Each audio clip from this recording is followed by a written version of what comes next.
Jack Dempsey challenges heavyweight champion Jess Willard in one of the most savage confrontations since boxers began to wear gloves. Toledo, Ohio, 4th of July, 1919. Jack Dempsey, a sensational young tiger with amazing speed and two murderous hands. Jess Willard, the biggest man to hold the title under Marquis of Queensberry rule. Jess has the muscles of a wrestler and the sheer power of a raging bull when his temper's aroused. He stands 6 feet 6 inches in height and weighs 240 pounds. His great arching chest measures 56 inches. Though half a foot taller and 50 pounds heavier than his rival, the tall pine of the Potawatomi is rated only a 5-4 favorite over the Manassas Mauler. The 70,000 spectators pack around the ring in the blistering sunshine. The championship belt of gold and silk is paraded for all to see, symbol of every heavyweight king from John L. to Willard himself. The referee, Ollie Ficord, calls Willard and Dempsey from their corners for instruction. Now you can see what a difference there is in their size. Though a great athlete, the bronze challenger seems almost puny next to the giant he's about to fight. They listen quietly, almost without interest, to a story they know by heart. Sweat beading shoulders and foreheads. The crowd waits tensely. Who'll win? Willard with his fine jab and smashing uppercut, or Dempsey with his speed and the best left hook of all time? Round 1 coming up. The timekeeper jerks his bell cord. Somehow it jams, and Willard doesn't hear the faint sound over the excited yelling. He pauses, looks around, puzzled, doubtful. Say, what's going on around here anyhow? Where's the bell?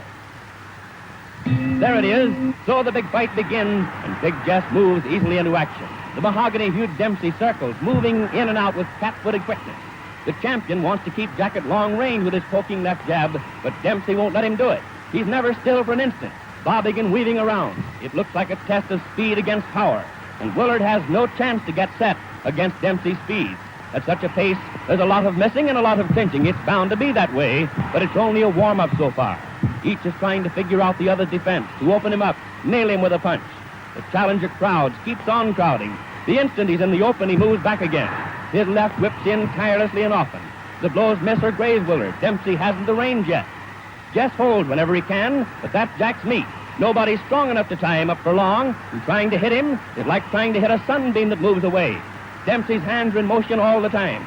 Willard tries to block with gloves and forearms and elbows, but he's compelled constantly to retreat. What else can he do against the endlessly moving little man? When you're going away, you can't do much damage yourself. A champion is supposed to make the fight, but try as he will, it's far beyond Big Jess. But he hasn't been hurt yet. For all the charging, for all the blows, the tall pine has suffered no injury. He's clever, knows how to handle himself, and in spite of his great size, he moves around quickly and gracefully. No, the little man won't get him. They maneuver around the center of the ring. Now watch. There's that big left, and Willard's down. Up. Sure he's up. Dempsey hurt him along the rope, beating away with both hands.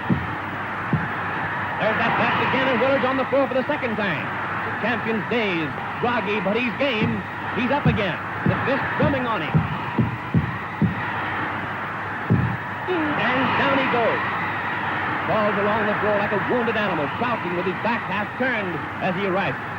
The mauler overwhelms him with a hysterical burst of fury that sends him to the floor for the 4th time. Dempsey stands over the stricken man, his fist cracked. The instant Willard's knees are off the floor, Jack's at him again. Jess is wide open. He has absolutely no defense. And he hits the deck again. Courage, just plain courage, instinct, whatever it is, flings him blind and staggering up to his feet.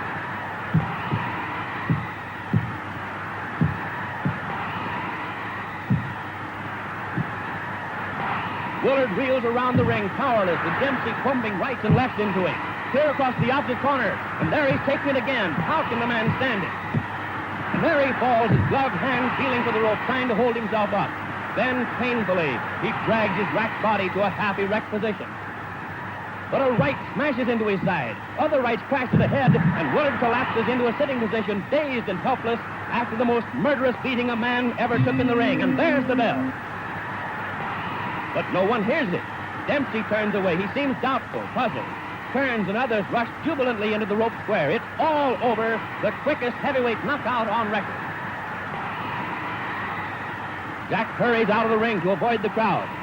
But the timekeeper and referee Ollie Pickard are yelling that it's not over. The bell had sounded before Big Jess was counted out. Where is the challenger anyway? Willard's chief second, Walter Monahan, and the other handlers have leaped into the ring to bring their man too. The champion seems helpless, but technically the fight is still on.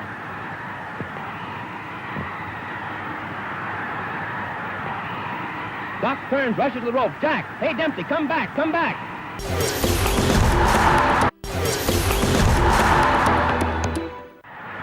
1-2 and the bell sounds again. Amazingly enough, Willard rises for the second round. Beaten as no man ever has been, he advances into Dempsey's raging fist. He jabs as though any jab could keep that tiger away from him. With all his wearied, broken body, Jess does his best to keep going. Why? It's no use, he hasn't a chance, but there's the tradition of all champions behind him. He has to fight even when he has nothing left to fight with.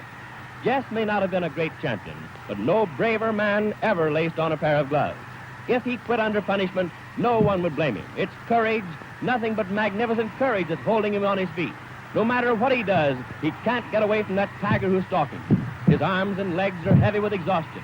Salt sweat burns the gashes Dempsey's fists have opened. When Jack bores in and hits him, drives him around the ring, he can't muster enough strength for a dangerous punch in return. The seconds and minutes are ticking by faster and faster.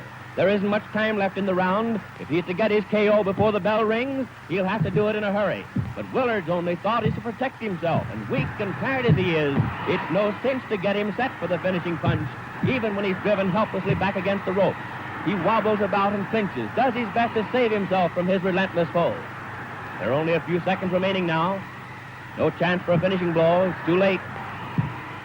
Mahler spins the champion around out there in the center of the ring. But there's the bell, and referee Pickard sends his men to the corner.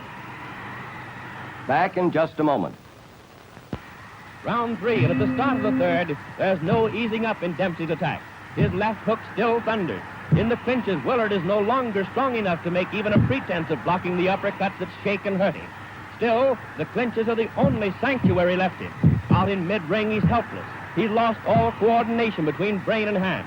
His efforts are pitiful. He was big and good-looking and smiling when he came into the ring. Now he's a lurching, tottering wreck of a man. Dempsey beats at him, in the body, shifting his attack for a moment from that pitiful face. A new champion's being born here, born in the torrid heat among the yells of 70,000 spectators, born in blood and effort and pain. It's bad for Willard, taking the hammer blows of the ring's greatest puncher, but it's no picnic for the man who's winning either. His lungs strain, his heart beats in his throat, his arms are like lead, but still he carries on that deadly attack. He pours leather at the giant who should have gone down long ago, who would have gone down, but for the heart of a lion and the endurance of a buffalo. Even the spectators are beginning to flinch at the sight. This is no fight, it's a slaughter, a massacre. Big Jess has no more chance than a babe in arms. Look at the heavyweight champion of the world. His face is pounded almost to a pulp.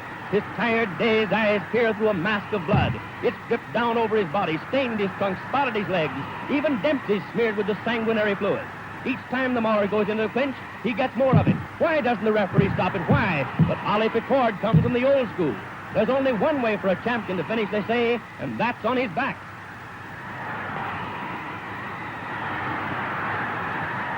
But the bloody, half-blinded Willard won't go down, not even when the tiring Dempsey's blows stagger and hurt him more and more. And again the seconds are running out. The round's nearly over. And the impossible has happened again. Big Jess has lasted through this another murderous round with this roaring Dempsey.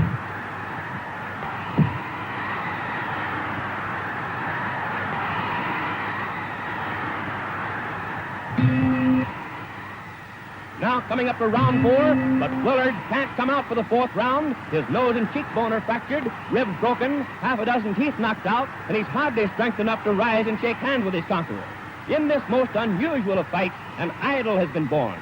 Dempsey the Mauler. Unusual, every second of it. The bell failed to sound clearly at the start. The champion was knocked down 7 times in the first round. The challenger left the ring and had to be called back. Willard lost his title while sitting in his corner. Every minute is crammed with drama, as the ring is now with yelling, excited men. Dempsey's in everyone's minds and hearts.